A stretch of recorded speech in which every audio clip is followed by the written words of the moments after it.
আসসালামু আলাইকুম everyone, welcome to my বিসমিল্লাহ কুকিং ওয়ার্ল্ডে। আপনারা সবাই কেমন আছেন? আলহামদুলিল্লাহ আমি ভালো আছি। আবারও চলে এলাম আরও একটি নতুন রেসিপি নিয়ে, বাদাম তিলের লাড্ডু, যেটা খুবই সহজ এবং খুব সহজেই ঝামেলাবিহীনভাবে আপনারা ঝটপট বাসায় যে কোনো মুহূর্তে তৈরি করে নিতে পারবেন। তো চলুন এর প্রসেসটা দেখে নিই। আমি এখানে 1 কাপের মতো চীনা বাদাম নিয়েছি। বাদামগুলো আমি পরিষ্কার করে ভেজে নিয়েছি। আর এখানে নিয়েছি 1/2 কাপের মতো সাদা তিল। এই তিলটা আমি ভেজে নেব একটি কড়াইতে। চুলার আঁচ মিডিয়াম টু লোতে রেখে আমি 3-4 মিনিটের মতো ভেজে নিয়েছি। এখন একটি ব্লেন্ডারে ভাজা বাদাম ও ভাজা তিল দিয়ে ব্লেন্ড করে নেব। সামান্য একটু রেখে নিয়েছি, যেটা পরবর্তীতে কাজে লাগবে। তো এই যে আমি ব্লেন্ড করে নিয়েছি। এখন চলে যাব পরের স্টেপে। এখানে নিয়েছি প্রায় 1 কাপের মতো খেজুরের ঝোলা গুড়। এখানে 1/2 কাপের মতো পানি দিয়েছি এবং জাল করে নেব। এটা এরকম অবস্থায় আসলে, ঘন হয়ে আসলে এবং একতার দেখা দিলে এটা নামিয়ে ফেলতে হবে। আমার এটা স্কিপ হয়ে গেছে। তো একতার আসলেই এখানে আমি দিয়ে দিব বাদাম ও তিলের মিশ্রণটা আর ঘি 1 টেবিল চামচের মতো। তো অনবরত নাড়তে থাকতে হবে, এখান থেকে সরা যাবে না।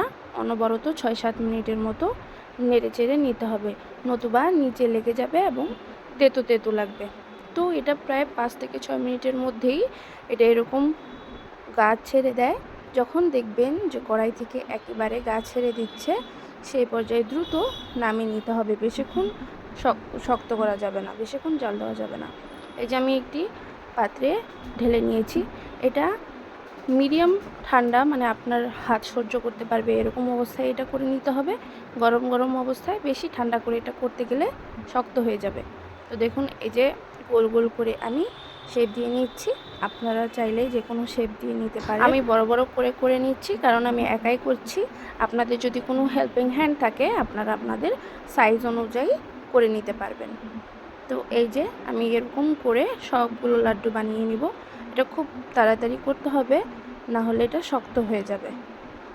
বাদাম তিলের লাড্ডু তো আমাদের সবার ভীষণ পছন্দের, তাই চিন্তা করলাম আপনাদের কাছে এত মজার একটি রেসিপি শেয়ার না করে পারলাম না। তো এই যে দেখুন, আমি সবগুলো এরকম গোল গোল করে নিয়েছি।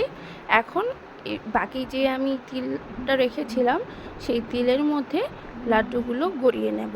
এটাও কিন্তু তাড়াতাড়ি করতে হবে গরম অবস্থায়, নতুবা লাগতে যাবে না, ঝরে পড়ে যাবে। তো আমারটা একটু ঠান্ডা হয়ে গিয়েছিল। আপনারা চেষ্টা করবেন একদম গরম গরম বানিয়েই এটার মধ্যে কোট করে নিতে। তো এই যে আমি সবগুলো এরকম করে কোট করে নিচ্ছি সাদা তিলের মধ্যে। দেখুন দেখতে কতটা সুন্দর লাগছে এবং খুবই লোভনীয় লাগছে।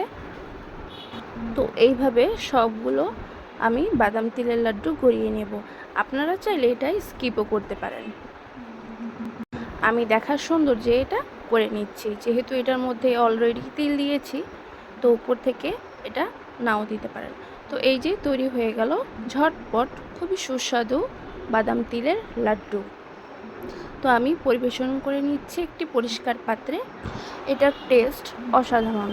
বাড়িতে যদি ট্রাই না করেন থাকেন, অবশ্যই আমার রেসিপি ফলো করে ট্রাই করে দেখবেন। একবার খেলে বারবার বানাতে মন চাইবে, এতই সুস্বাদু একটি লাড্ডু।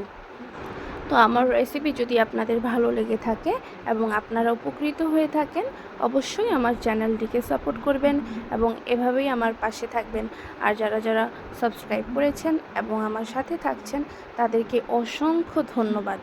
তো এই যে আমি একটি লাড্ডু টেস্ট করলাম, যেটা অসাধারণ হয়েছিল এবং খুবই টেস্টি। তো আজ এখানেই বিদায় নিচ্ছি। আবার দেখা হবে অন্য কোনো ভিডিওতে, নতুন কোনো রেসিপি নিয়ে হাজির হয়ে যাব। তো সে পর্যন্ত ভালো থাকবেন, সুস্থ থাকবেন, আমার জন্য দোয়া করবেন। আল্লাহ হাফেজ, আসসালামু আলাইকুম।